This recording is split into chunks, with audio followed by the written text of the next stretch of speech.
लाग्यो 2 दिन बिदा थियो घुम्न लाग्यो त्यो झोला बोक्यो घरबाट सुरु अब कता कता गइन्छ त्यो चाहिँ थाहा छैन भिडियोमा हेर्नु होला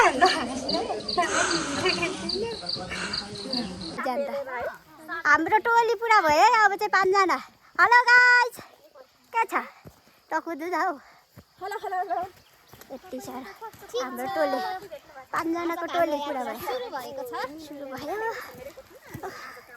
कता कता भराउनु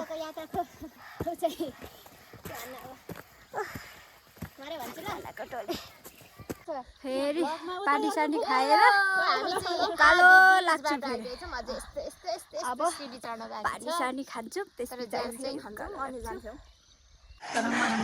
यो चाहिँ हिँड्दा हिँड्दै बाटोमा भेटिएको बाख्राको घर कति राम्रो रहेछ बाख्राहरू बाख्रा फार्म पुरै चल्लाहरू पनि छ कुखुराहरू पनि छ माथि बाख्राहरू चाहिँ माथि छ कस्तो राम्रो बनाएर बसिरहेको छ राम्रो रहेछ जस हेलो गाइजहरू बाटो बिर्सेर हामी चाहिँ टुक टुक टुक टुक हेर अगाडि कुद हुँदैछ जुका टिप्दै टिप्दै पछाडि पनि आउनु हुँदैछ बाटो बिर्सेर बिजोक जुकाले पहिला पहिला भनेको बाटो यहाँ सकिन्छ अर्को बाटो जाम भनेको पहिला भनेको चाहिँ टेटो छैन बाटै सक्यो गाइज कोट आइपुग्यो बाटो होला बाटो यस्तो छ बाटोमा भेटिएको आरू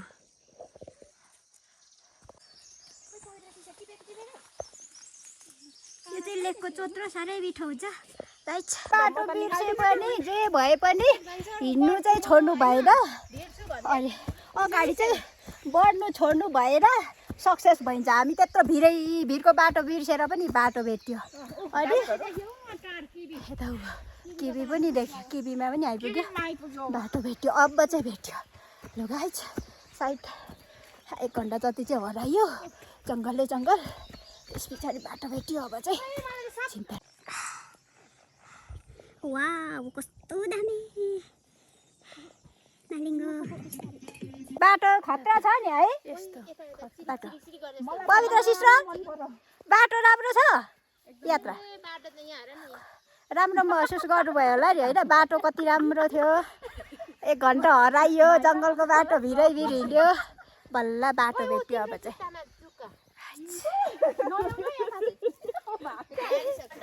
बसेर चिचिला लाग्दै रहेछ किबीमा चाहिँ भर्खर भर लागेको किबी रोपेको ठाउँमा आइपुग्यो तिर्खा लाग्यो बनागे मुनि यहाँ पानी चाहिँ धेरै मिठो थियो चिसो पनि थियो टन्नै खाएँ मैले चाहिँ मेरो मोबाइल चार्ज सकिसकेको थियो झोलाको भित्री थियो मेरो पावर ब्याङ्क बल्ल बल्ल निकालेँ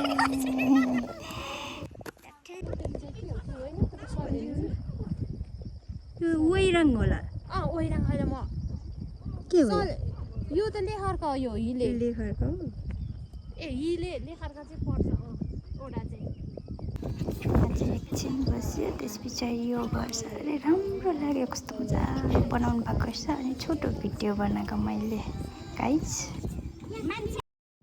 यहाँ चाहिँ हामी हिँड्दै जाँदा निकै माथि पुग्यौँ त्यस पछाडि थाकियो पनि गलियो पनि भोक पनि लाग्यो अनि अब खाजासाजा खान्छौँ एकछिन अनि फेरि उकालो लाग्छौँ खाजामा चाहिँ हामीले चाउचाउ खायौँ आलुदम बोकेको थियौँ स्ट्रिम थियो अनि त्यस पछाडि अरू के थियो मकै भटमास पनि थियो हामीसँग खाजा हो यो खाजासाजा खायौँ अनि फेरि उकालो लाग्छौँ अब हामी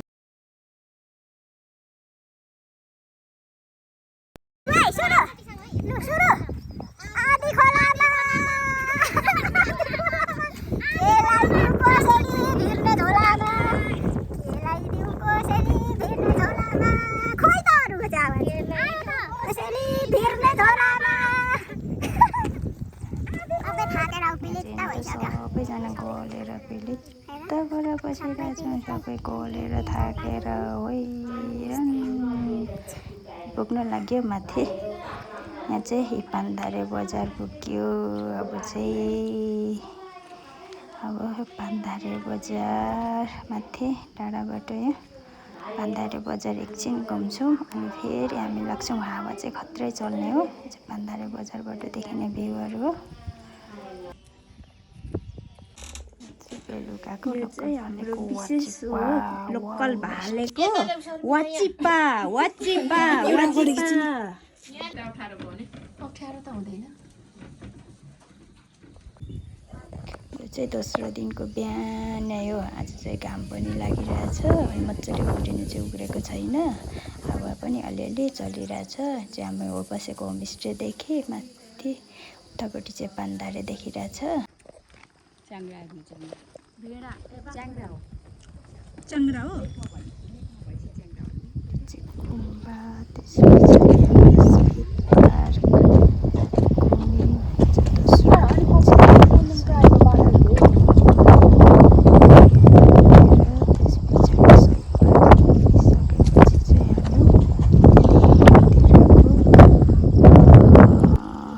सोलमा खेतीमा जाने रोड रहेछ। त्यहाँदेखि मुन्नुमको बाटो जाने ओपन छ। यहाँ माथि पोखरी पनि छ अरे, त्यहाँ पनि जान्छौँ। यहाँ अब एकछिन हामी खाजासाजा खान्छौँ ओर्छौँ। त्यस पछाडि यहाँ मासतिरको अब पोखरी छ अरे, चिन्डो पोखरी हो, त्यहाँ जान्छौँ। यहाँ चाहिँ अब बसेर खाजासाजा खाइसकेर चाहिँ अनि हामी उकालो लाग्छौँ फेरि। गाइस ताभन्ज्याङदेखि दोस्रो दिनको ट्रेकिङ अब लाग्यो मुन्नुमको बाटो। गाइस आउनु हो गाइस। हेलो गाइस, यता एकजना गाइस टोपी चाहिँ नबिर्सिनु है गाइस। हेलो गाइस, दोस्रो दिनको ट्रेकिङ हाम्रो एकजना बडीगार्ड आउँदैछ पछाडि गाइस। ए अगाडि पनि रहेछ, ऊ अगाडि पनि छ। तर यो सेल्फी ठिक चाहिँ 2 हातले उठाल्नु पर्ने छ, 1 हातले नसक्ने रहेछ र थोरै मान्छेले चाहिँ उठाउँदा हुने रहेछ, अठ्याउँदा हुने रहेछ। यहाँ चाहिँ चिन्डो र धेरै रमाइलो ठाउँ रहेछ। राम्रो ठाउँ, पोखरी जस्तो खनेको चिन्डोको आकारमा पोखरी खनेको रहेछ। धेरै राम्रो, हावा पनि अलिअलि चलिरहेको थियो। धेरै राम्रो ठाउँ रहेछ, रमाइलो। माथि डाँडामा गएर चिन्डो पुरै देख्यो। चिन्डो खासै मजाले उब्रेको थिएन, तर पनि जेउस यतिको राम्रै भयो, रमाइलो भयो। चाहिँ यहाँ माथि चाहिँ हाम्रो राईहरूको मेन तिनचुला बनाएको रहेछ। यो